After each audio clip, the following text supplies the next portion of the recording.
Muy buenos días a todos.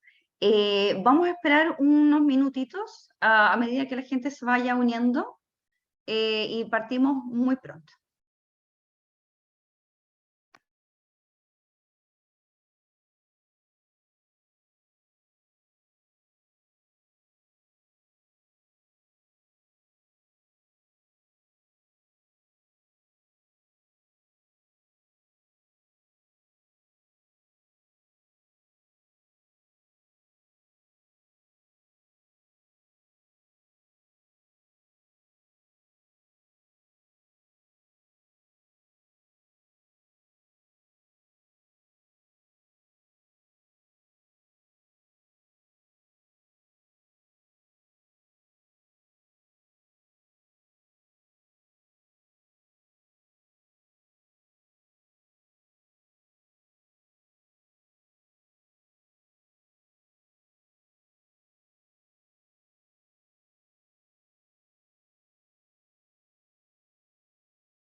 Bueno, ya veo que hay más gente que se está uniendo al webinar, así que vamos a dar comienzo esta mañana. Bueno, primero que todo, les doy muy buenos días a todos. Primero que todo, me presento. Mi nombre es Carolina Soto y soy directora comercial de Mon Group en Canadá. Esta mañana le vamos a ofrecer un webinar sobre entender la bolsa TSX Venture, TSXV, como le vamos a llamar de ahora en adelante, y los estándares de divulgación para proyectos minerales NI 43101. En esta ocasión contamos con la agradable presencia de dos personas que son parte del equipo de TSX. Primero que todo tengo a Guillem Legar. Él es director para América del Sur de la Bolsa de Valores de Toronto de TSX y TSXV, para que pueda exponer a otro aspecto, a quien le doy una cordial bienvenida y agradecerle por haber accedido a esta invitación, así como también a Luc Arsenault. Por su parte, Guillem va a dar algunas palabras sobre lo que es el TSX y los requerimientos para poder listar en la bolsa, así como Luc entrará en el tema técnico del reporte 43101 o 43101, más bien conocido, que requiere ser creado por un QP o Qualified Person, una persona calificada, y la información que éste contempla. Les voy a pedir también que en caso que tengan preguntas, puedan anotarlas en el chat o en la parte de las preguntas y respuestas, de manera que al finalizar la presentación podamos dar intento a darle respuestas a sus consultas. Antes de partir, les voy a comentar un poquito sobre Mon Group y lo que Mon Group hace acá en las oficinas de Canadá. Respecto de su presencia y la oferta de servicios en nuestras oficinas. Mon Group, dentro de la oferta de servicios mineros legales, uno de estos servicios es la representación comercial de proyectos latinoamericanos que se encuentran en búsqueda de capitales y financiamiento del proyecto en el mercado canadiense. Y es por eso que venimos trabajando de la mano con TSX durante estos años.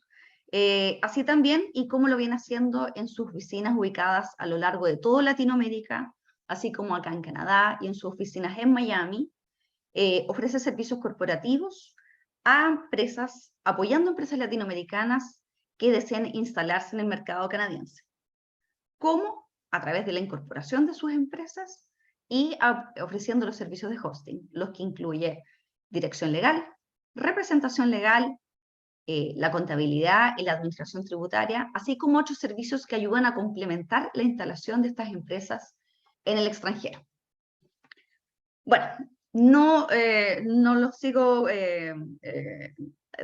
conversando tanto y los dejo con Guillem, quien aprovecho de presentarlo y comentar que él es la persona responsable de desarrollar y mantener relaciones con las empresas privadas, posibles emisores y personas influyentes en la región, con el fin de identificar empresas clave para cotizar en la bolsa y apoyarlas durante el proceso de cotización, liderando la estrategia multisectorial para impulsar el crecimiento sostenible a largo plazo de TSX y TSXV en Sudamérica.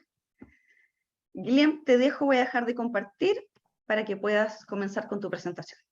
Gracias. Muchas gracias, Carolina. Muchas gracias. Voy a compartir mi presentación aquí.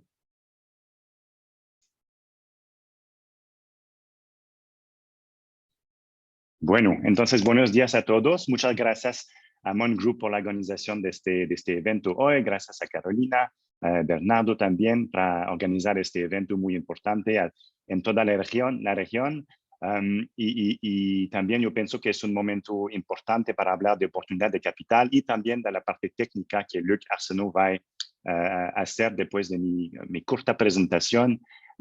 Yo pienso que es un mercado importante para que los inversionistas miren a América Latina, pero es un momento importante también para que las empresas de exploración minera accedan al capital de crecimiento. Las empresas junior representan el futuro de un sector minero exitoso. Entonces, América Latina es un mercado internacional muy importante para la Bolsa de Toronto. Tenemos 25% de todas las propiedades listadas en el TSX, TSX Venture que están en América Latina. Hay hoy en día en total 1,170 empresas mineras listadas en el TSX y TSX Venture y 319 de estas empresas tienen más de 1,000 propiedades en América Latina. Y en 2019 el TMX Group tomó la decisión de establecer una presencia regional, local en América del Sur para explorar nuevas oportunidades. Y nosotros somos la primera bolsa internacional a tener una presencia en América del Sur. Nuestro objetivo, como mencionó Carolina, es de ayudar a más equipos de gestión locales a acceder a nuestro ecosistema de 2 niveles, que es el TSX Venture y el TSX, y nuestros mercados. Y el Toronto Stock Exchange es un ecosistema de negocios que sirve a como la plataforma ideal para acceder a capital de crecimiento para empresas en el sector minero. Y voy a explicar un poco en los próximos minutos cómo es nuestro ecosistema del TSX y TSX Venture. Entonces, permítanme brindarles una descripción general del TSX y TSX Venture y después Luc va a hablar un poco más sobre las normas, los estándares de divulgación 43.1 y también los requisitos para listar en la bolsa TSX Venture y TSX. Bueno, rápidamente, Canadá tiene un entorno favorable, adecuado para fomentar el crecimiento con la solidez del sistema financiero, la estabilidad económica y el entorno favorable a los negocios. Estas son condiciones críticas realmente para desarrollar y mantener mercados de capitales fuertes, y así es como el TSX se ha desarrollado en los últimos 160 años de historia. Para hablar un poco de Canadá, de TSX como hub para Equity Capital, es importante mencionar que somos mercados globales para capital social. Durante los últimos 5 años hemos recaudado 234 mil millones de dólares canadienses en capital social, lo que sitúa a Canadá en 4º lugar, solo detrás de UK, Estados Unidos, China, Hong Kong. Entonces, es importante mencionar que es para todos los sectores que hemos recaudado estos valores. Y en 2021, en todos los sectores también se recaudaron 57 mil millones de dólares canadienses. El capital social recaudado en el sector minero en 2021 fue de 10 mil millones de dólares, que representan casi 20% del total. Entonces, en 2021 hemos visto realmente una buena lideranza del sector minero. Y en 2021 hemos visto 449 nuevos emisores en total, y para el sector minero hemos visto 80 nuevos listados, 67 en el TSX Venture y 13 en el main board, que es el TSX. Entonces, hoy queremos reforzar la importancia de nuestros mercados, especialmente el TSX Venture, que es una puerta de entrada para la Bolsa de Toronto. Y es el TSX Venture es una de las pocas bolsas de capital de riesgo en el mundo, y para el sector minero es una parte esencial del financiamiento de las empresas junior. Bueno, entonces voy a hablar también un poco de los diferentes sectores. Somos una bolsa bastante con una base de emisores diversificada. Tenemos más de 3.451 emisores listados, 1.749 en el TSX y 1.702 en el TSX Venture. Y tenemos una capitalización de mercado la más alta de la historia, de 4,3 billones de dólares en julio de 2021. Hemos atingido este valor récord para la Bolsa de Toronto, TSX y TSX Venture. Ustedes pueden ver que el sistema financiero, la energía y el sector de minero son sectores tradicionales fuertes que representan más del 50% de la capitalización de mercado total, y el sector minero representa más o menos 13% de la capitalización total. Y esto representa un valor más o menos de 558 mil millones de dólares para el sector minero de la Bolsa de Toronto.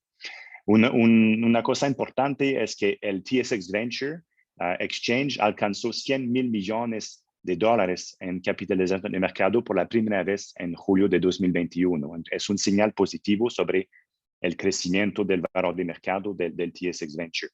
Y también el capital social recaudado en el TSX Venture fue de 11 mil millones de dólares en 2021, y con 6 mil millones de dólares solo en el TSX Venture para el sector minero. Entonces son señales positivos sobre el acceso a capital para el sector minero. Rápidamente voy a hablar un poco sobre los caminos diferentes para cotizar, pero Luc va a tener más información sobre este tema.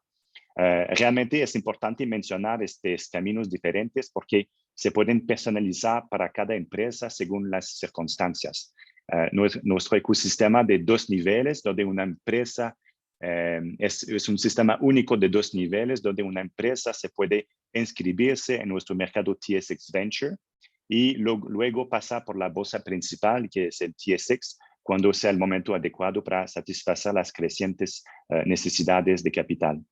Por ejemplo, nuestro programa de Capital Pool Company o el programa de CPC, que es un mini SPAC canadiense, por ejemplo, ha tenido mucho éxito al ayudar a las empresas a acceder al mercado de manera oportuna.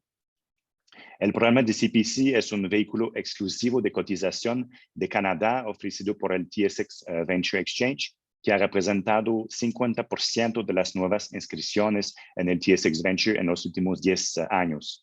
Y desde la creación del programa se han inscrito más de 2.600 CPCs que han llevado a cabo una operación admisible exitosa, que es una qualifying transaction. Entonces, estas compañías captaron aproximadamente 75 mil millones de dólares en capital, siendo esta la forma más común en que las empresas comenzaran a cotizar en el TSX Venture. El programa de CPC tiene una increíble trayectoria como incubadora exitosa de muchas empresas mineras, entonces vale la pena reforzar este tema hoy. Hay una oportunidad también, estoy hablando aquí en este slide de dual or interlisting. Es una oportunidad interesante porque esto puede mejorar el acceso al capital y liquidez en varios mercados, y también un mayor perfil corporativo en varios mercados que sea más alineado con la estrategia de crecimiento corporativo. Estamos trabajando con las bolsas regionales. Por ejemplo, tenemos un acuerdo con la Bolsa de Santiago, y tenemos también empresas listadas en la Bolsa de Valores de Lima. También tenemos 10 empresas listadas en la Bolsa de Valores de Lima y la Bolsa TSX, TSX Venture, y tenemos 7 empresas listadas en la Bolsa de Santiago y en el TSX y en TSX Venture. Entonces son maneras de accesar capital adicional a través de una solución de dual listing. Es importante también mencionar que el TSX Venture incuba con éxito las empresas en etapa inicial de crecimiento y es una oportunidad también de graduación importante. El tiempo promedio de una graduación es de 4,4 años y el 32% de todas las empresas actuales del TSX son graduados de la Bolsa TSX Venture.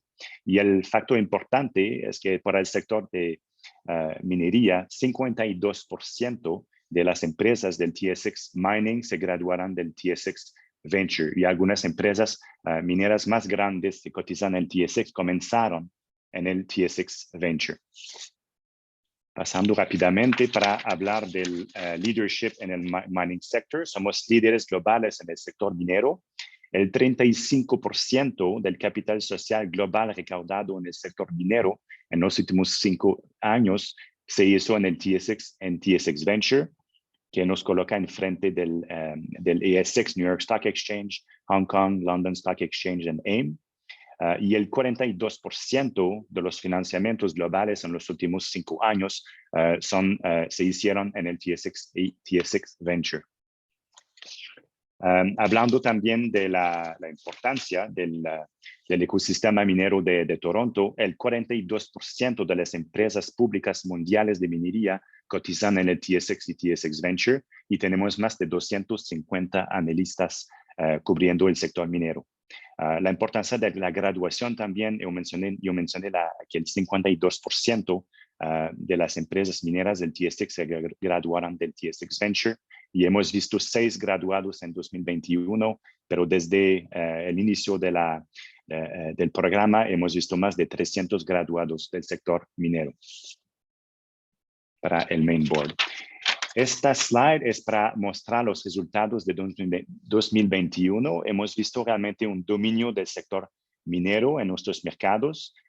Es sido notable para el sector de metales preciosos, los metales base, metales de batería, que están generando mucho interés también en 2022 y en los próximos años. Y desde 2020 hay un renovado interés de los inversores en el sector, desde las etapas de exploración hasta las de producción. Y hemos percibido también un crecimiento de todas las métricas, que sean los nuevos listados, número de financiaciones y cantidad de capital recaudado. Ustedes pueden ver, por ejemplo, 80 nuevos listados, capital social de $10,000 millones para 2021 y número de financiamientos también de 1,464 y el nivel de trading también muy alto durante el año 2021. Bueno, es importante mencionar la diversidad de los emisores de minería del TSX y TSX Venture, porque realmente estamos hablando, nuestros mercados están bien diversificados, una situación comparable con la reconocida riqueza mineral en América Latina. Entonces, ustedes pueden ver la diversidad del sector per commodity aquí. Y queremos hablar también de la presencia global del sector minero. Y el 47% de los más de 5,200 proyectos de exploración minera realizados por las empresas en el TSX y TSX Venture están fuera de Canadá. Ya mencioné que América Latina es el mercado internacional más importante para la Bolsa de Toronto, representando el 25% de los emisores mineros en el TSX y TSX Venture. Nuestro ecosistema comprende y apoya la minería, los riesgos, las oportunidades y la influencia se puede ver a través de estándares globales como el National Instrument 4301. Y Luc va a explicar mejor en algunos minutos el National Instrument 4301. Bueno, rápidamente sobre los resultados de la bolsa, el número de listados, 1,170 listados en total, pero son 967 en el TSX Venture y 203 en el TSX, para un total de market cap, de capitalización de mercado del sector minero de $558 mil millones de dólares. Vamos a compartir este material también con ustedes después de la presentación. También para mencionar los resultados de 2021. Y yo pienso que es importante, como tenemos personas aquí de varios países de América Latina, es importante explicar un poco cuál es el footprint, cuál es la presencia del TSX Venture en América del Sur. Entonces tenemos 319 empresas mineras listadas en el TSX y TSX Venture con 1,079 propiedades mineras en América Latina. Y un facto importante es que 3.100 millones de dólares de capital social fue recaudado en 2021 para empresas con proyectos mineros en América Latina. Y hemos visto también 12 nuevos listados mineros con proyectos en América Latina. Voy a pasar rápido los números de cada país, pero vamos a disponibilizar este material después. México tiene 129 empresas listadas con 369 propiedades. Chile tiene 40 empresas listadas con 106 propiedades. Aquí es la lista de listados en el TSX y TSX Venture. Perú tiene 63 empresas listadas con 136 propiedades. Brasil tiene 38 propiedades, empresas listadas en el TSX, TSX Venture con 95 propiedades. Colombia tiene 30 empresas listadas con 59 propiedades. Argentina tiene 51 empresas listadas con 166 propiedades. Y Ecuador tiene 18 empresas listadas con 40 propiedades. Entonces, hay un potencial de crecimiento importante en la Bolsa de Toronto, pero el TSX Venture es un motor de crecimiento de la Bolsa y también es importante para ustedes de tener acceso a este mercado y estamos a disposición después de la presentación para hablar más sobre sus necesidades y cómo accesar nuestros mercados TSX Venture y TSX. Y ahora es el tema principal, que es la parte técnica con Luc Arsenault, que va a hablar sobre los requisitos y también sobre las normas 43.1, las normas de divulgación, los estándares de divulgación de la Bolsa de Toronto. Muchas gracias por su atención. Muchas gracias, Guilherme, por tus palabras y tu presentación. A continuación los voy a dejar con Luc Arsenault. Él es geólogo senior experto en minería, quien se encarga de respaldar la calidad del mercado TSX al evaluar si un emisor cumple con los requisitos técnicos de cotización para los emisores mineros y supervisa el cumplimiento de los requisitos de divulgación técnica de minería del TSX.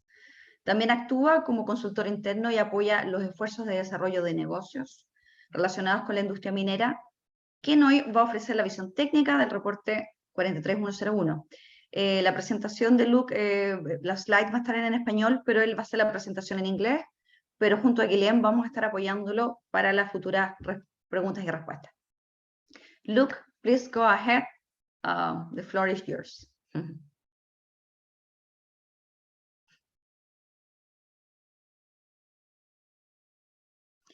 I think you're in mood now, so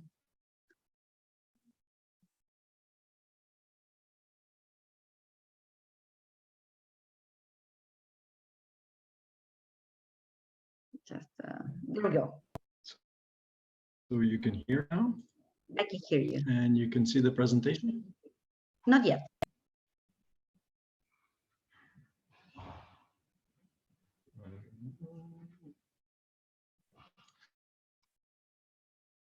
Oh, get it. No worries. I think it should come out. There. There we go. There you go. So you can hear me and you can see the presentation. Yeah, perfect. Thank you. Okay. Well, thank you very much. I'm happy to do this presentation. I'm sitting here in Montreal, beautiful, blue sky, sunny. It's wonderful. It's pretty impressive as well, because Carolina was telling me that there was a group that's spread out throughout Latin America, and I'm happy to have you all on the call and to be able to have that reach. But you know, definitely I'd like to get down to South America someday and do a live presentation. So hopefully that's to come in the near future. So yeah, so just a high level, and I'm sorry if there's a bit of repeat, because I tried to understand to the best of my capacity what was said by Guillaume and Carolina, but just high level, my role with the TSX, I'm a geologist, so I've been, you know, practicing for over 20 years, I guess, close to 30. Did quite a few years of exploration in the field and mine as well. But over the last 20 years, I've been mostly focusing on the securities markets.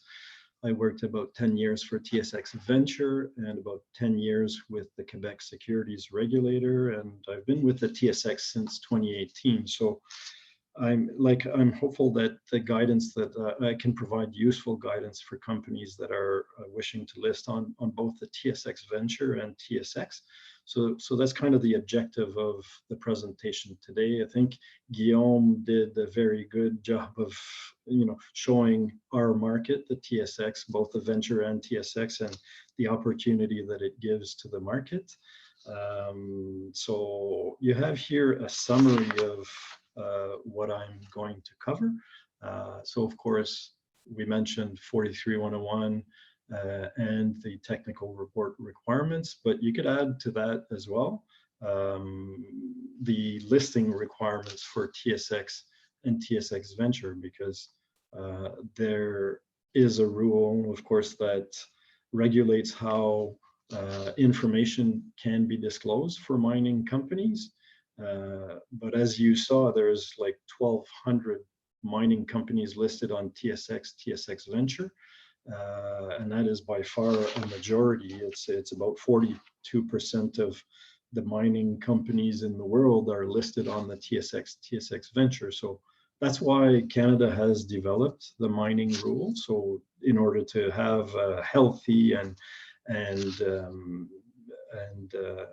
you know, accurate mining market that discloses information. Well, the rule was established, I think, about 20 years ago in 2001, on how information should and can be disclosed for listed mining companies. So, so again, let's just follow. So you'll have a few slides, maybe 5 slides on the listing requirements, and essentially the remaining of the presentation will be on 43-101 requirements. So Guillaume presented this slide, and I just wanted to repeat because it is ultimately the ways that you can list on the Canadian markets. So you have the traditional IPO route, the RTO, QA, QTs, or dual listing. I don't think I'll touch further on that. I think Guillaume covered off pretty much what needed to be covered off.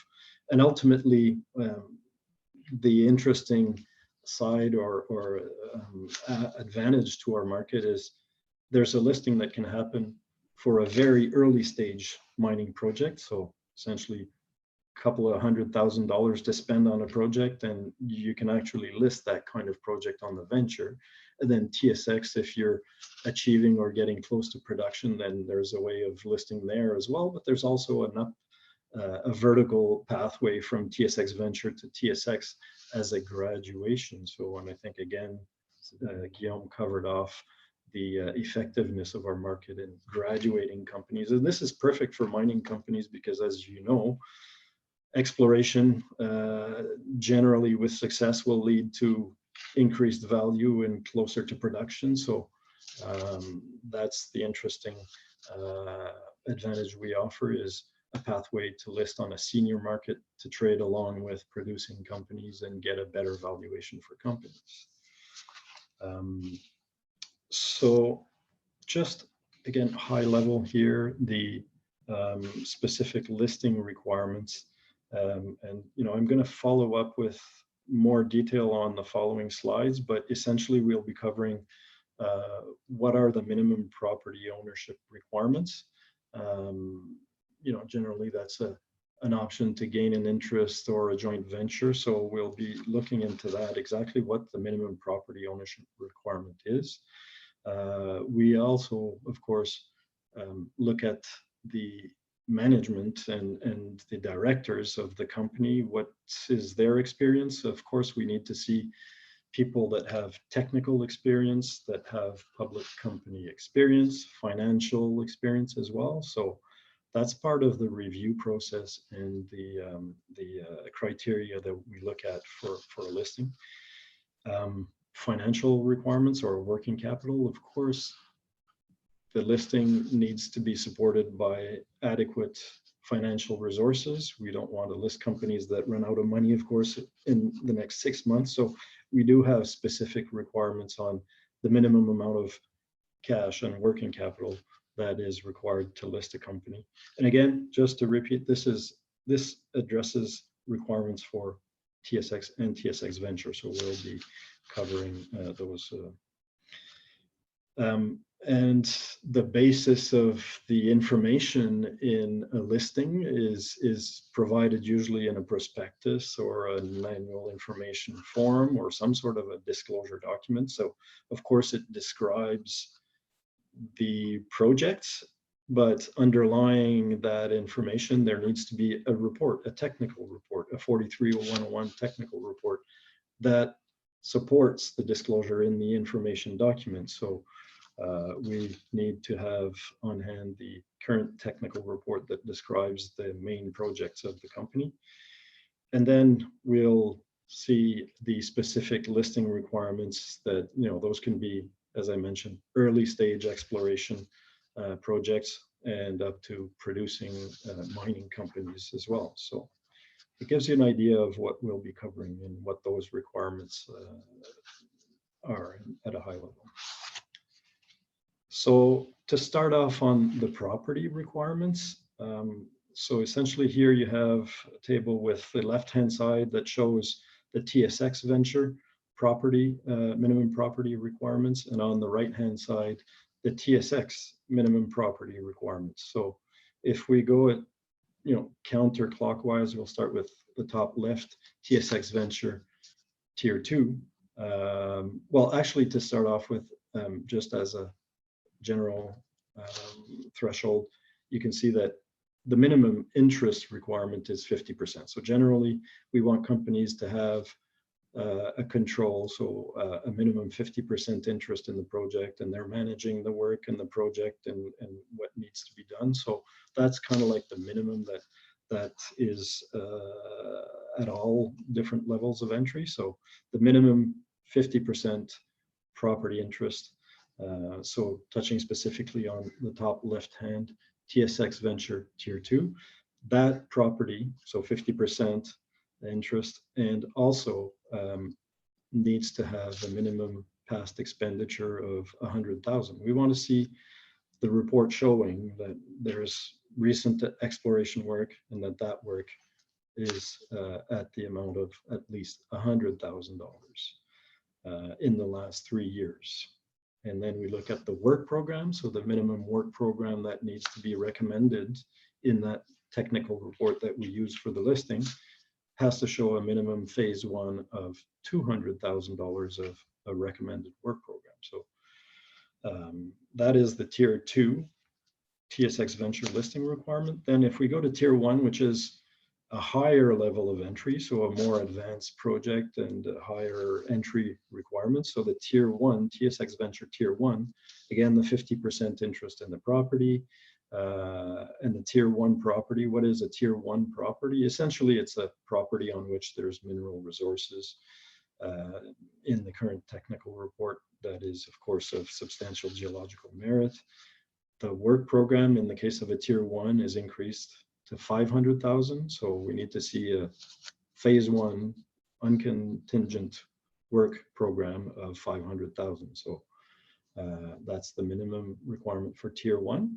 So that's the venture requirements, the property requirements. If we look now on the right-hand side, the TSX listing requirements. So we have the exploration listing requirements and followed by the producer listing requirements. If we start with the exploration listing requirement, we have the minimum interest of 50%, And what is an advanced property? Well, it's essentially similar to a tier 1. It's a property with a mineral resource, or at least we can see in the technical report that there's 3D continuity of mineralization at economic grade. So essentially, for all intents and purposes, that's the start of a resource estimate, or some sort of a core that we can see that has been drilled or trenched, where we can see 3D mineralization and economic grades, and on which there is a program, a minimum recommended work program of $750,000, where we can see that we're going to be building on that core 3D continuity to ultimately end up with a resource estimate. So that's the advanced exploration listing requirement for TSX. And then finally, on the producer TSX listing requirement, essentially we're looking at producing properties with reserves and at least 3 years of mine life left, either in production or a production decision having been made. So they're ultimately they're financed or they're in production, and we can see the minimum 3-year mine life. If we move on to the next requirement, which is the financial and financial test requirements, again, going in the same sequence here for the Tier 2, TSX Venture Tier 2, we need to see that the company has sufficient funds, adequate working capital for at least 12 months upon the day of listing. So the company needs to factor in that, what are all the expenses planned for the next 12 months? Property payments, G&A, recommended work program, claim renewal fees, anything that comes up for payment over the next 12 months from the day of listing. Well, the company needs to have that working capital to cover that off. And in addition to that, we also want to see that after all those expenses are considered, there's at least $100,000 of unallocated funds that are there as a cushion. That's the Tier 2 financial requirements. Tier 1, again, the idea here is increased level of entry, increased requirements. The working capital needs to be sufficient for at least 18 months in that case. And the cushion, the unallocated funds in that case, is $200,000.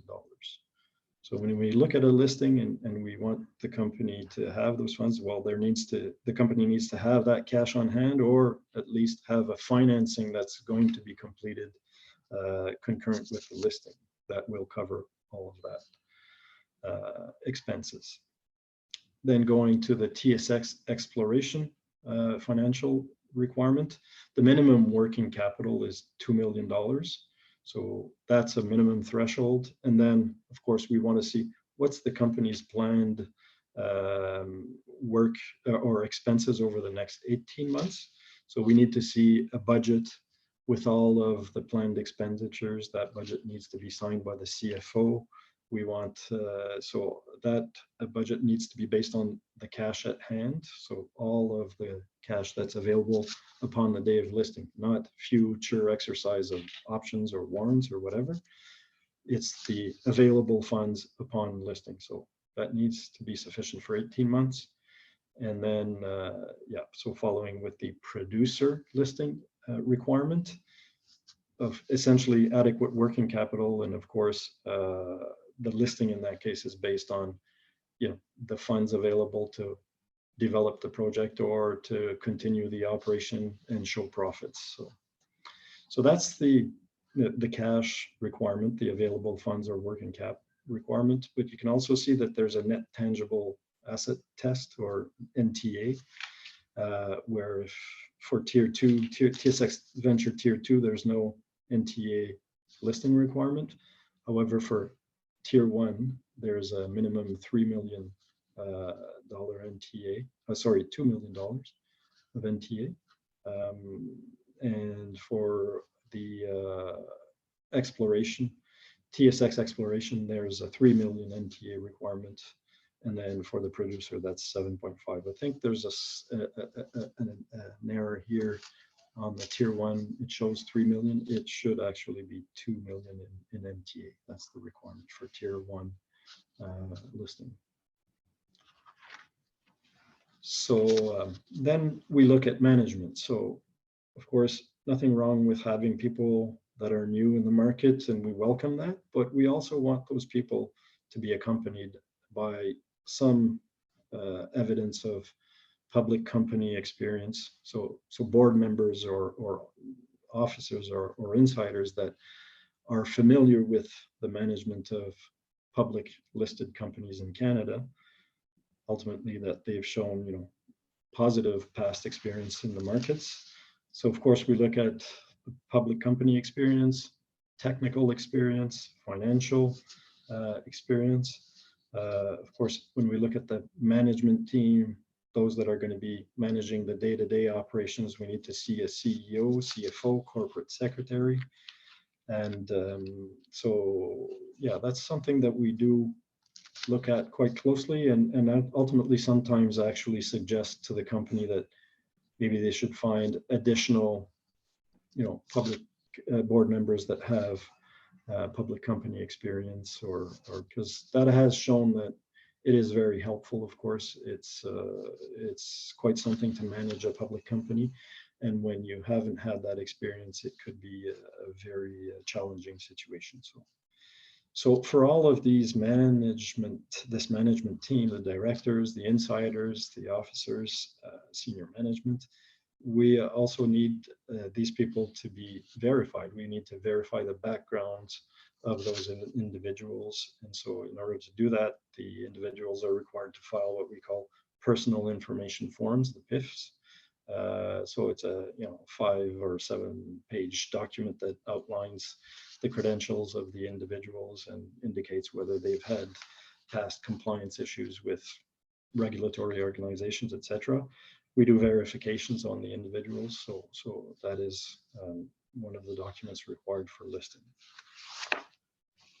Then following on the distribution and sponsorship requirement.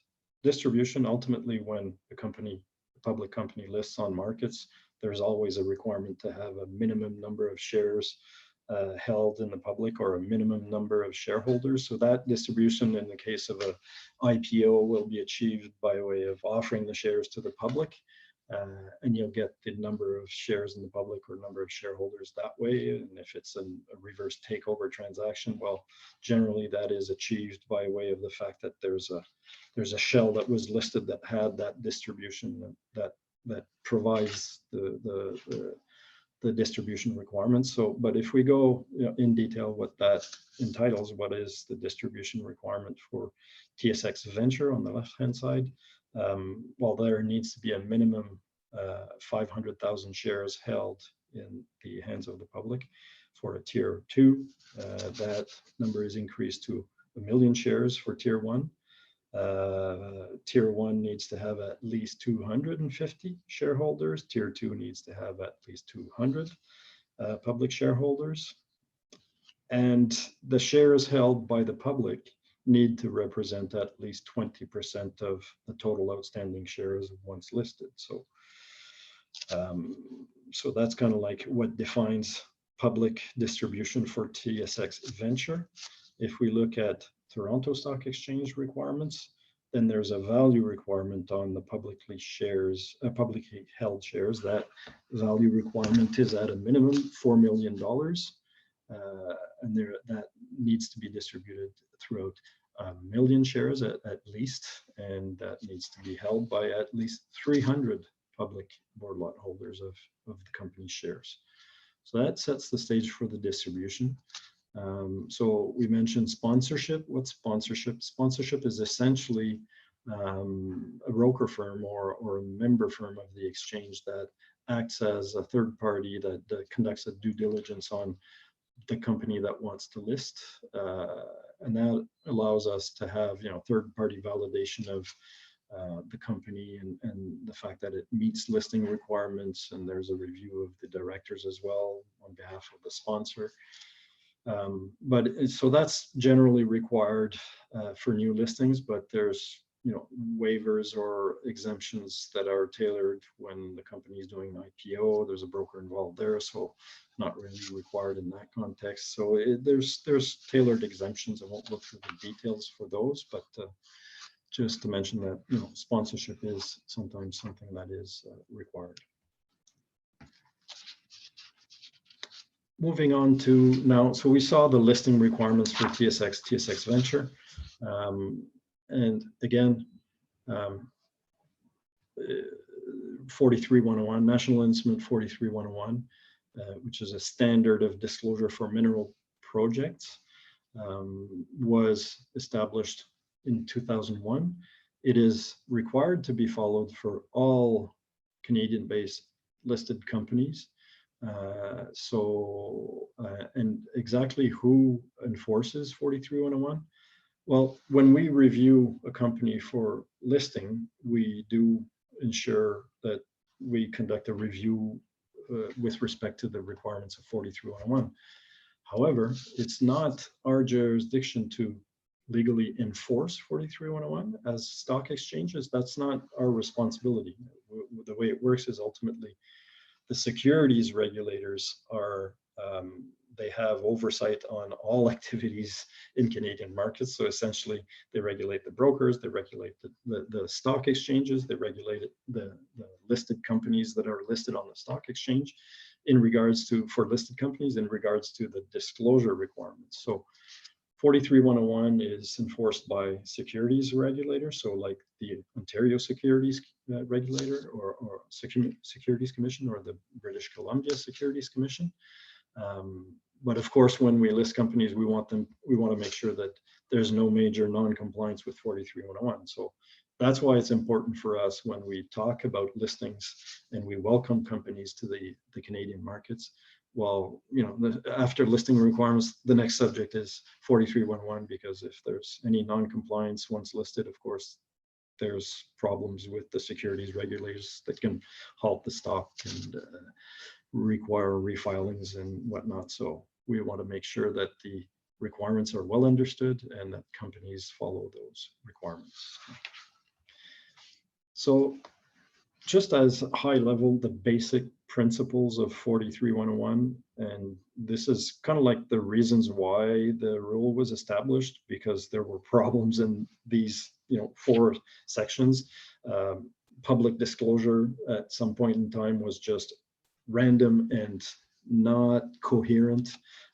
We didn't know what was being disclosed. So the rule has provided standardized terms and definitions for everything that's disclosed on a mineral project. And it's important to note as well, the first bullet is this rule applies to public disclosure made by public companies. And that means oral disclosure as well. So oral, written, video presentations. So it's really broad, and it should, companies that are engaging discussions with the public or brokers or whatever, well, they need to be mindful of the requirements and be respectful of what the defined terms are in regards to resources, reserves, etc. So yeah, that's it. Standardized terms, the definition and the establishment of criteria are for qualified persons. So again, now people that disclose information on their mineral project, well, there needs to be a qualified person referred to that is responsible for that information.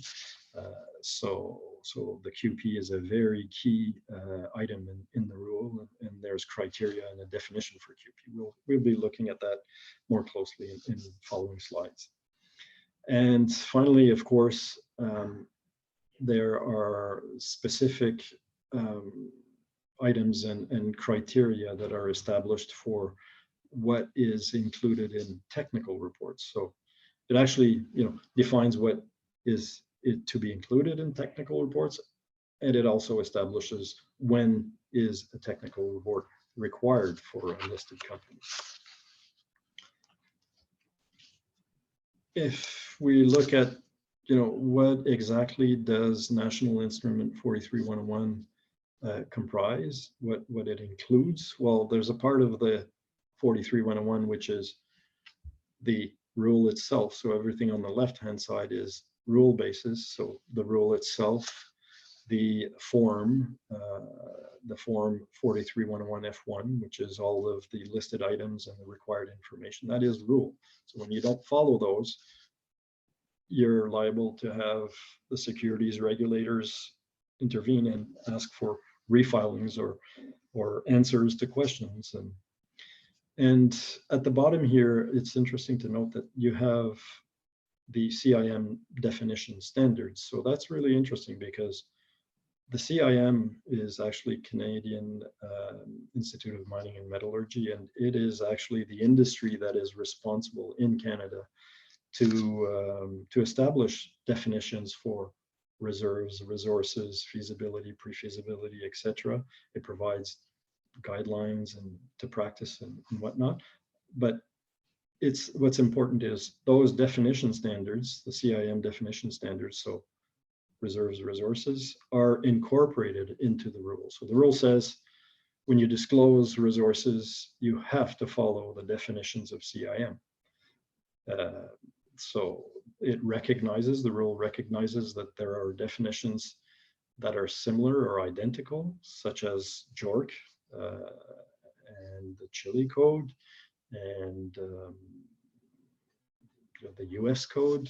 So, but there's a way of presenting those and reconciling with the CIM definition. So that's the rule. On the right-hand side, you have the policy. So the policy, the companion policy, actually provides explanations and interpretations on the different articles of the law, of the rule itself. So I think that the companion policy is like 45 pages of explanation for a rule that contains, I think, less than 20 pages. So you benefit quite a bit of reading the companion policy, at least when you're questioning yourself on independence of a qualified person or the requirement of a technical report. Well, the companion policy is actually, guidance and explains what you can't see in the rule itself. So it's very helpful. I myself, after 20 years of reading the rule,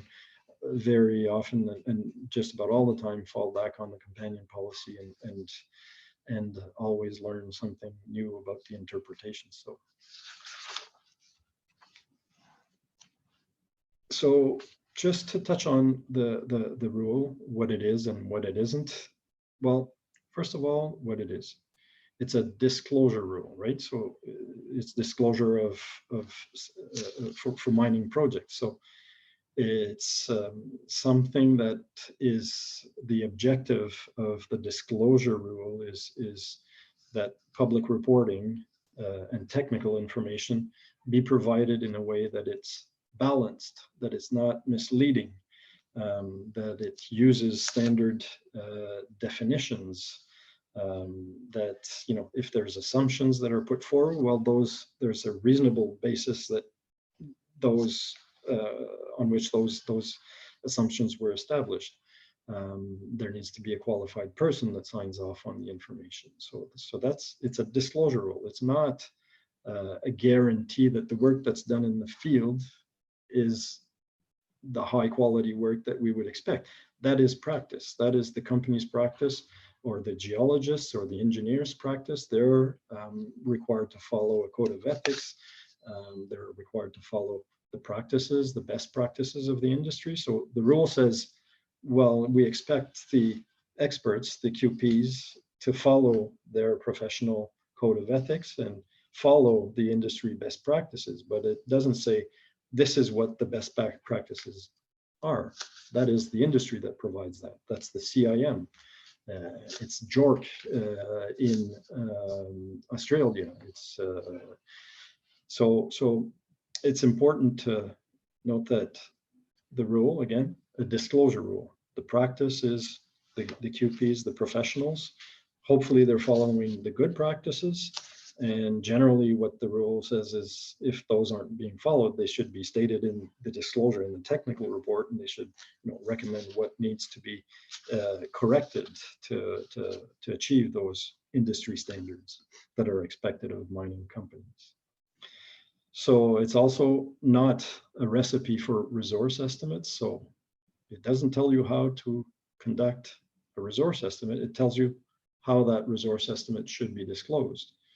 And of course, it's going to inspire the requirements of how that resource estimate should be disclosed on what the industry is telling its members or its participants what ways should that estimate be conducted. So again, the industry provides the best practices for resource estimates, and the disclosure rule 43-101 provides the disclosure requirements that are expected to present an information that's balanced and reasonable and unbiased and objective. And last but not least is take note that the rule itself is not a regulatory vetting process. I think, probably unfortunately to a certain extent, the market, the industry, or the market participants or the public sometimes thinks that there's a report that's filed with the regulators, there's a report filed on CDAR, therefore it has to be, a good project, a compliant project, and that the regulators have accepted, approved that report. Well, it's not the case. We saw just for the TSX, there's 1,200 mining companies. They filed year on year, I don't know how many reports. There's less than 10 geologists that are reviewing documents for the regulators, and therefore those reports, you cannot count on the fact that they've been reviewed, vetted, and approved by the regulators. It's not the case. And that's why on an ongoing basis, you might have observed that, well, such a company has issued a press release stating that they've revised a report, filed it, and when you read the press release, it says, well, it's based on a review by the Ontario Securities Commission or the BC Securities Commission. Well, it's because it was filed on CDAR, and upon review on a sampled basis, the regulators generally will look at those reports and comment if there are any significant non-compliances and ask for a refiled report. So. Qualified person. So what exactly is a qualified person?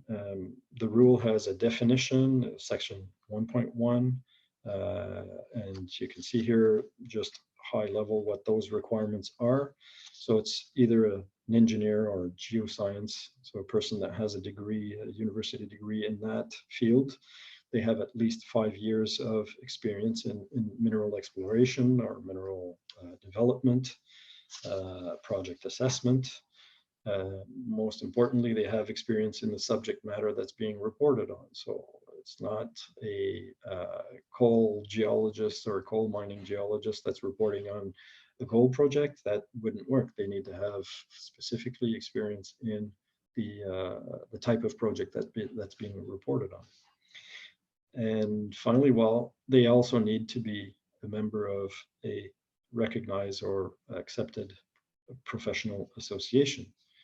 And this is a really key point, because I think there's a few geologists that are attending the presentation that might be located in various jurisdictions in South America or Latin America. And there's like very key information in what is considered an accepted professional association. So for Canada, generally that's an association that is established in each of the provinces of Canada. So you can't practice as a geologist in Canada if you're not registered in one of those provincial associations. So that's one thing. Those are the associations. The provincial associations are accepted associations for the purpose of 43-101. But of course, geologists are active and being educated throughout the world. So, and there's professional associations outside of Canada that are recognized for the purpose of 43-101. And here we refer to Appendix A of companion policy to 43101. It's an actually list that's pulled out of companion policy.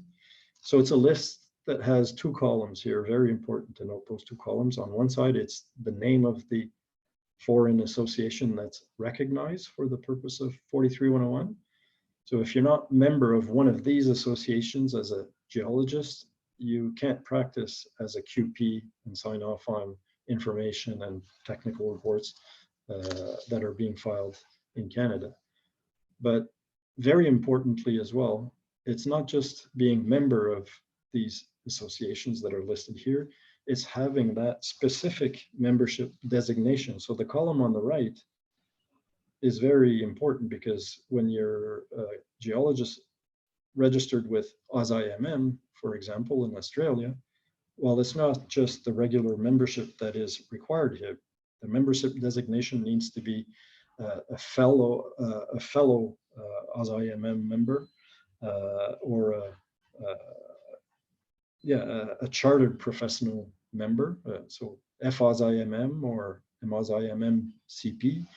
So that's very important, because it happens quite often, and it's unfortunate, because when I'm reviewing a report for a listing and I see that, so it's a AusIMM membership or any other of these in the list, I'm focusing on AusIMM because that recently happened, but it could be any other association. If they don't have and show the right designation in the certificate of the qualified person, then we ask the questions, and if they don't have it, they can't sign off on the report. And it's not a matter of short time span to get the proper registration to these associations. So very important. So just to carry on the role of the qualified person and what they are expected to do, well, focusing specifically on the Article 3.1 of 43101. Well, ultimately, when a company or an issuer discloses technical information on their project, they're required to indicate the name of the qualified person that's responsible for reviewing or approving that information. Not only the name of the person, but what's the relationship of the person? Are they a member of management or VP exploration? Are they so you can see in this situation they wouldn't be independent, but that may be okay for different disclosure requirements. A non-independent QP can be acceptable in the case of press releases that disclose ongoing resources or results of exploration, etc. But it's not the case for technical reports that support resources, but we'll say a little further. So very important, that qualified person needs to be named and on all written disclosure. So that means technical reports, of course, but press releases, presentations, so PowerPoint presentations, convention presentations, blogs, Twitter, the website itself. You should also always be able to find the name of the qualified person that's responsible for the review and approval of the information.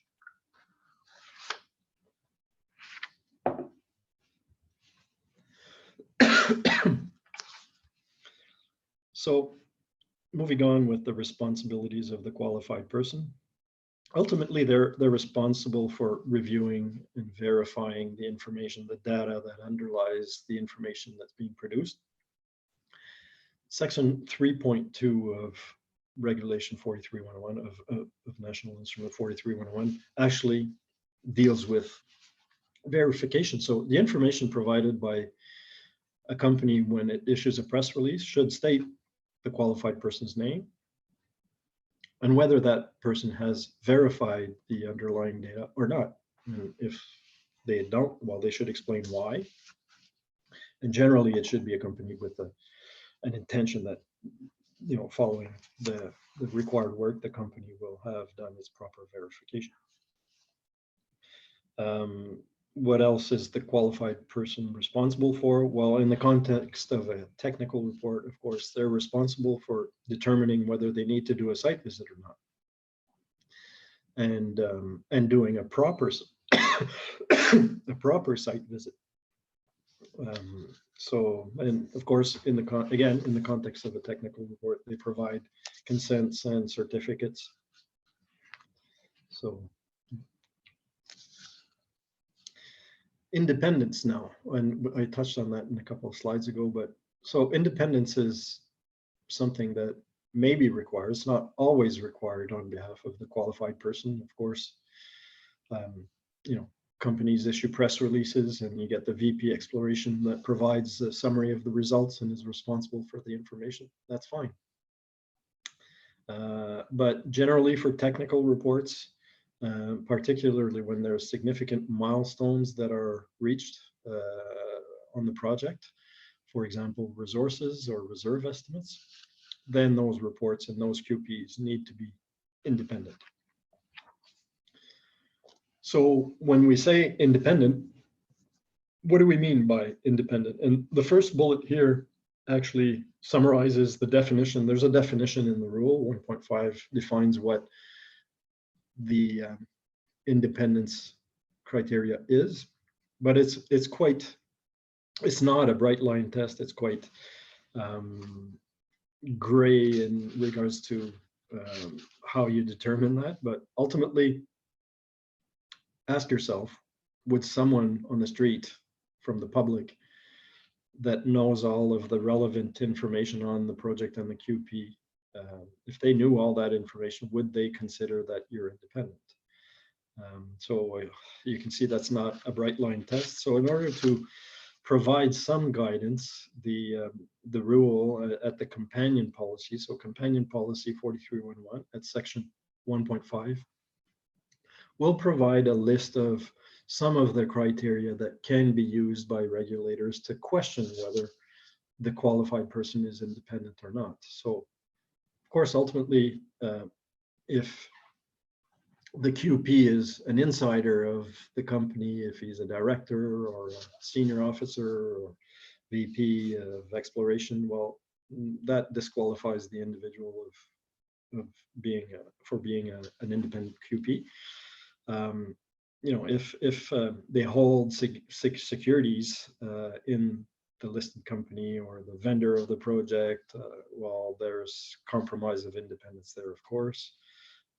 If the qualified person owns an interest in the project on which it's reporting or holds a royalty, again, that's compromise of independence.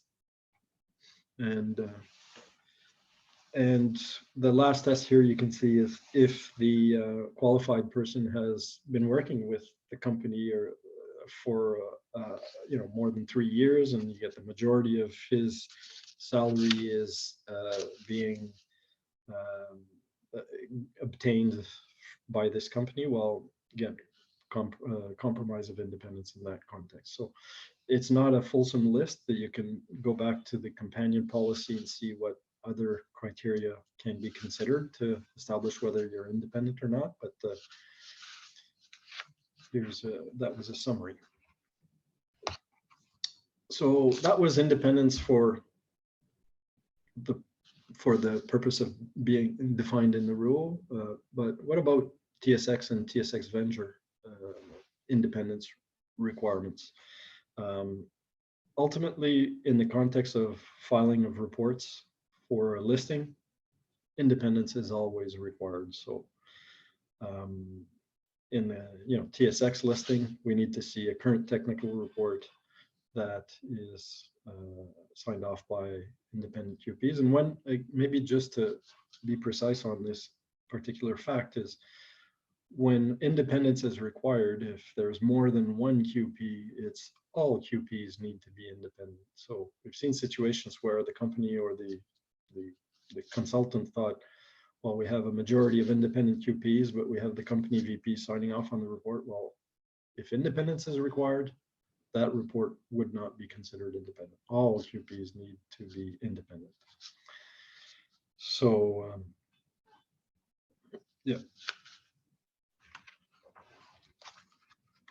Now looking at the technical report requirements and the triggers. Essentially, the technical report triggers in the rule can be kind of separated in two kind of triggers. You get the company has reached a milestone where it has triggered the requirement of a technical report, and then you get the property, the disclosure on the property has reached a stage where there's a milestone that has been achieved, for example, resource estimates. Well, that's a milestone on the project that requires the filing of a technical report. So maybe looking specifically at the company milestones for the filing of a technical report. Well, the first time the company lists and becomes a reporting issuer in Canada, of course, when you list on TSX, TSX Venture, or any other market in Canada for that matter, well, there's a trigger there according to the rule. It says you need to file a current independent technical report. And then once listed, there's also, if the company files a prospectus, well, that's a trigger for a technical report. If there's an information circular on a takeover bid, for example, or an acquisition, significant acquisition, so you get information in the information document, describes the project, well, that information needs to be supported by a technical report. So there's the list, the annual information form, of course, or the valuations need to be accompanied with current technical reports. So pretty much those are the milestones, company milestones, and then the property milestones, just to touch on those, the resource estimate, the reserves estimate, and of course the PEA, or the preliminary economic assessment. Once that is disclosed in the public, well, the company has to file a technical report within the required time frame. And that's important because that time frame in regards to property milestones is 45 days. So the company discloses the resource estimate, reserves estimate, or a PEA. There's a requirement to provide a technical report on CDAR to the market within 45 days of that disclosure being made. So once the property has reached those milestones, if there's material changes to the information, say for the resource estimate, we've increased the resource estimate, we've doubled it or whatever, that is also a trigger for the filing of a new current report. So could be also downgrading the reserves. I mean, reserves were established in the prior report. The company has met certain issues with permitting, lost permit, or metallurgy is not giving the results that were expected or whatever. And the company, for some reason, no longer can support the reserves on the project. Well, it discloses that they've downgraded the reserves, they've reverted back to resources. Well, that would be a trigger as well for the filing of a current technical report. So schematically represented here, the property milestones. So of course, the beyond exploration, then once the project reaches those different milestones, there's the requirement to file a technical report. For looking at the triggers of reports, so we saw the report triggers based on the 43-101 requirements, but once companies are listed, particularly on the TSX Venture, well, then they're also, required to file reports if they make significant acquisitions. So there's various thresholds on the importance of acquisitions in the venture policies, and if it's a reviewable or fundamental acquisition, then there's a report required. And it's subject to being reviewed by the venture staff. I actually do some of those reviews for venture listings and acquisitions. So yeah, and venture will call those reports geological reports, and there's a reason behind that, because I mean 43-101 technical reports have their requirements, but for these particular transactions, those reports need to have additional disclosure. For example, we talked about the prior expenditures, and we want to see that project has at least $100,000 of prior expenditures. Well, we need to see that in the report, the property interest, whatnot. So, and then the TSX report triggers. Essentially, the report triggers are for the listings. Pretty much that's the main requirement. Of course, listings on TSX Venture, TSX, both require independent qualified persons to sign off on those technical reports. So that pretty much completes the presentation. Our contacts here where we can be reached. If you have any further questions, be happy to respond either by email or by text. But I think for the moment, that's pretty much the end of my presentation, and I guess happy to take any questions if there are any. Great. Thank you so much, Luke, for the interesting presentation. Voy a abrir ahora entonces la posibilidad de que los asistentes puedan hacer alguna consulta o alguna pregunta. Estoy revisando acá en el chat y en las preguntas y respuestas. Yo tengo una consulta para Guillem. Entiendo que TSX tiene ciertos acuerdos con bolsas de valores de Latinoamérica. A ver si nos puedes comentar con cuáles y qué beneficios puede ofrecer eso a las empresas interesadas en cotizar con ustedes, en listar en TSXV. Gracias, Carolina. Sí, hemos firmado en 2015 un acuerdo con la Santiago Stock Exchange, con la Bolsa Venture de Santiago Exchange para facilitar el dual listing de empresas en el venture. Yo pienso que el sector minero inicialmente era el sector prioritario para este dual listing, interlisting, y hemos visto un poco de actividad a este nivel, pero queremos ver también más actividad en la región, y la idea inicial era de facilitar también el listing para la región, el MILA. Entonces, si tienen, es una posibilidad de tener acceso a capital en los dos mercados. Yo pienso que es la idea también de optimizar el acceso al capital en los dos mercados, y hemos visto algunas empresas listadas. Yo pienso que son 10 que tienen un dual listing entre la Bolsa de Valores de Lima y el TSX Venture, y 7 que están listadas en el Santiago Stock Exchange y el TSX Venture. Pero queremos ver más actividad, y estamos abiertos para hablar de sus necesidades, y si es una oportunidad de capital también de considerar este interlisting. Pero sí es un tema interesante porque estamos percibiendo también una integración de las bolsas de la región, y yo pienso que la bolsa norteamericana debe ser una solución de capital también para el sector minero. Perfecto. Muchas gracias, Guillem, por tu respuesta. Tengo una consulta acá de don Héctor de los Santos. Lo voy a hacer en español y en inglés para que Luke pueda escuchar también. Luke, I have a question here. I'm gonna say it in Spanish and in English. Dice, ¿en qué etapa de la exploración es recomendable listar un proyecto? Gracias. So, Luke, this person is asking about in which stage of the exploration it's recommendable to list a project. No sé quién quiera responder. Who is going to answer?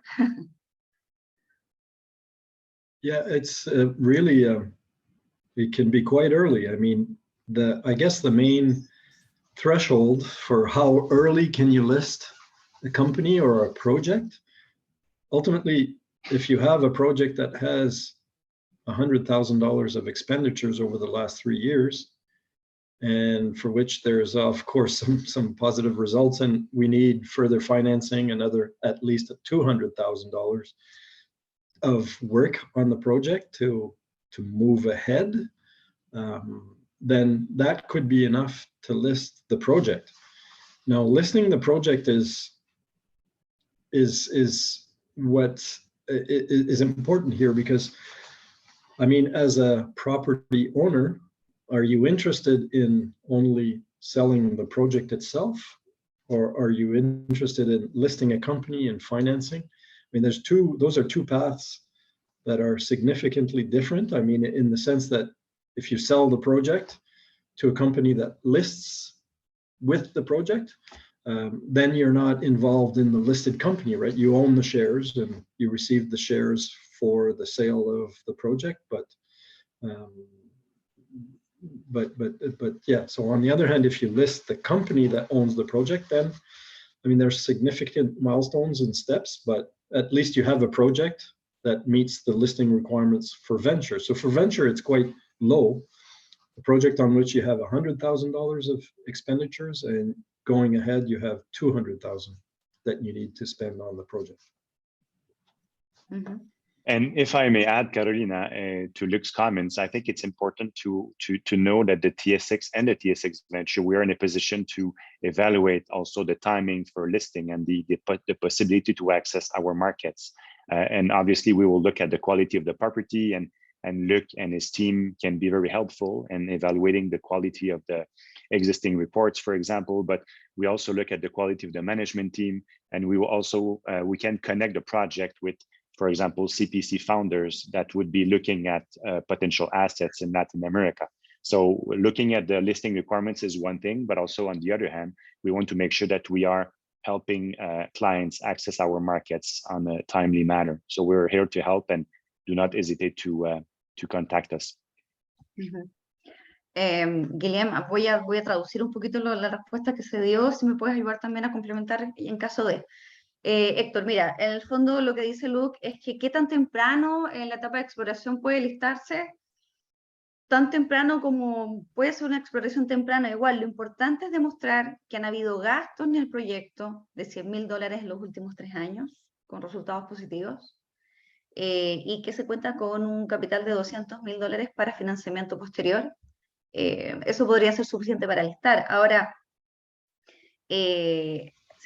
por supuesto que se evalúa el proyecto, el mérito de su calidad, y depende un poco, y aquí, Guillem, si me puedes apoyar un poquito, decía que depende del propósito, entiendo yo, ¿no? Que quiera el dueño del proyecto. Una cosa es vender el proyecto a una empresa que liste con el proyecto, y en ese caso ahí, digamos, en el fondo pierde propiedad, porque se vende el proyecto en sí mismo, ¿no? Y lo otro que entiendo que él comentó, otra cosa es que liste la empresa que es dueña del proyecto. Entiendo que esas son dos veredas, ¿no es cierto, Guillem? Sí, la verdad es que tenemos que hablar de las posibilidades de acceso al capital, y hay varios caminos, y hay un timing también para accesar el mercado. Entonces, yo pienso que es interesante tener esta discusión con nosotros sobre el tema. Entonces, estamos a disposición para hablar más sobre sus necesidades específicas.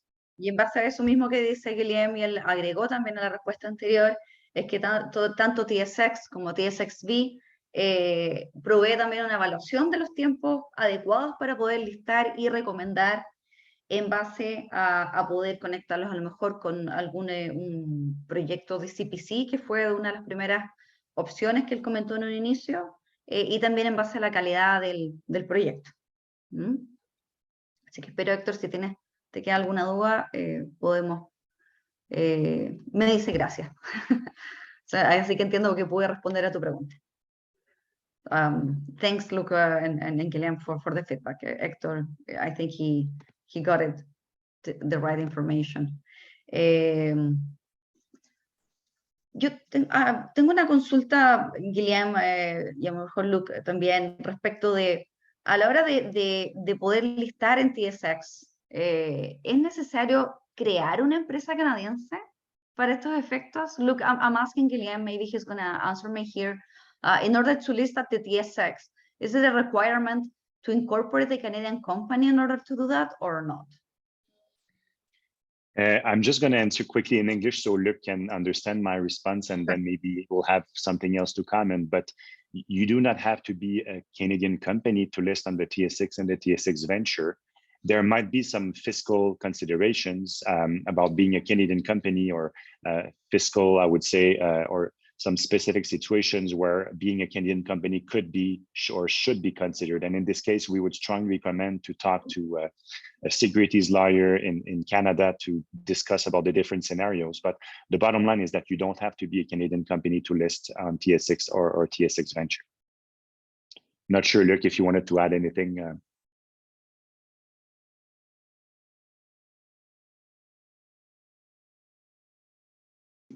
Yep, I mean, we have examples. I think Mineros was one of the companies that listed, I think in 2021 or 2020, I forget, but Colombian listed company that listed on TSX as well. And I think there's, ultimately you're listed in Canada, there's interest in having a head office or an office locally, but it's not a Canadian-based company. Obviously, we are a global market that lists companies that are established around the world. So. Okay, great. Thank you, guys. Sí, básicamente ellos dicen que no es necesario tener una empresa canadiense creada para poder listar. Pueden haber algunas consideraciones físicas que mencionó Guilherme, pero en el inicio y Luc mencionó un ejemplo de una empresa colombiana que listó el año pasado. Entonces no es un requisito, digamos, obligatorio. ¿Ya? Estoy viendo acá las preguntas y respuestas. Yo podría hacer la consulta, pero yo creo que en ese sentido, tanto Luz como Guilherme fueron bien claros respecto de los requisitos básicos que requiere una empresa propietaria de proyecto, el propio proyecto en sí mismo para poder listar en TSXV. A lo mejor podemos, como una de las últimas preguntas, pedirle a Luz que haga un pequeño resumen en base a las slides. Luca, I was thinking maybe based on your slides, as a summary, and I think it was very clear based on your presentation, but just to double check the basic requirements in order to list with the TSXV. I think you mentioned 5 factors, but maybe you can quickly go over those 5 just to remind the audience what are those requirements.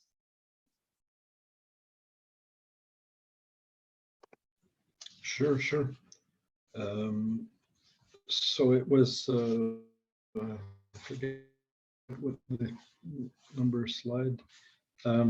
So the property ownership requirement, which is at least 50% interest. So that 50% interest is you hold it, you've gained it, or you have an option to gain it. So there may be some work requirements or payment requirements or shares to be issued, but it's set clearly that, the company has an option to have at least 50%, and it's managing the program. We don't want a company listing 30% interest on the project and they're not managing the work program, and they have no control on how the project is going to advance. So the minimum property ownership, we want to see management track record and experience. So we want the public company experience. Usually that means out of 5 board members, we want to have at least 2 or 1 or 2 that has, positive public company experience. We need to see engineers or geologists on the board as well. They know the technical ramifications of a mining company. And of course, the cash requirement.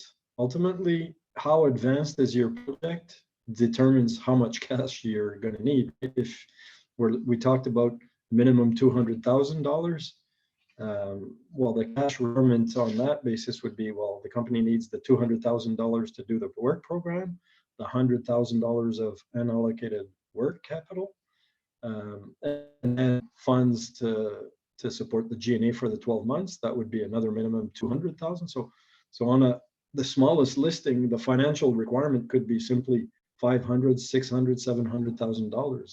That's pretty low.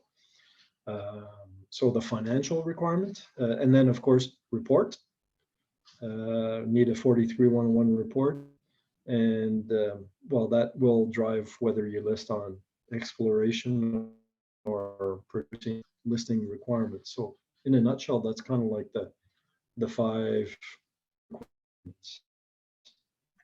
Yeah. Mm-hmm.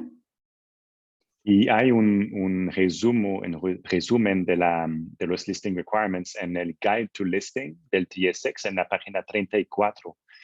y después del evento podemos también compartir todas esas informaciones, pero en el Guide to Listing hay un summary de los listing requirements en la página 34 y es más fácil entender las necesidades, los requirements. Gracias, Guilherme. Sí, vamos a hacer enviado de la presentación a la audiencia con el link que menciona Guilherme. Básicamente lo que Luke mencionó fueron 5 factores, un tema de la propiedad del proyecto de un mínimo de 50%, que de las personas del team, del equipo de trabajo, de 5, por lo menos 1 o 2 tengan una experiencia relevante. Disculpen.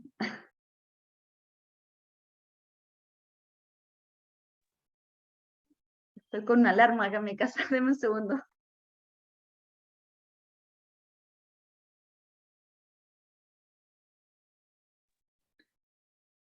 Bueno, yo vi una pregunta de Héctor también. Carolina, hay una pregunta de Héctor sobre el... Sí, hay 2 ¿Estás preguntas escuchando? más. Disculpen Sí. por esa interrupción. Very easy question. It says, how long does it take the listing to be completed? Guillermo, Luke, ¿quién quiera comentar sobre esto? Rápidamente, realmente el proceso de listing puede ser de 5 a 7 meses. Entonces, no hay realmente un problema para el proceso. Es más de tener todo pronto para se listar, puede ser un proceso de 1, 2 años, 3 años, depende de la empresa. Pero para se listar, realmente entre 5 y 7 meses. Yo pienso que es un proceso normal para una empresa. Y la última consulta dice, soy Juan José Pascual, quiero saber si en el futuro habrá un convenio con la Bolsa de Lima con TSXV. Ya la Bolsa de Lima está integrada en el MILA y tenemos un acuerdo también para facilitar el dual listing. Tenemos 10 empresas que tienen el dual listing y estamos en discusión continual con la Bolsa de Valores para facilitar este proceso. Entonces, es un proceso que es bastante sencillo. Entonces, si tienen una necesidad, podemos hablar de sus necesidades adicionales. Perfecto. Bueno, muchas gracias a ambos. Thank you so much to both Luke and Guilherme for your help and for the important information you shared with us today. Nos alargamos un poco, pero creo que la información es muy relevante para nuestra audiencia.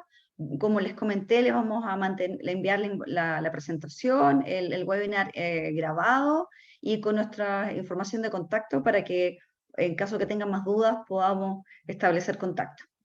So, thank you so much, Luke and Guilherme, and hope you have a good day. Muchas gracias a todos, que tengan un buen día. Seguimos en contacto. Muchas gracias. Okay. Gracias. Have a good day, everyone. Thank you. Bye, Luke. Thank you. Bye-bye.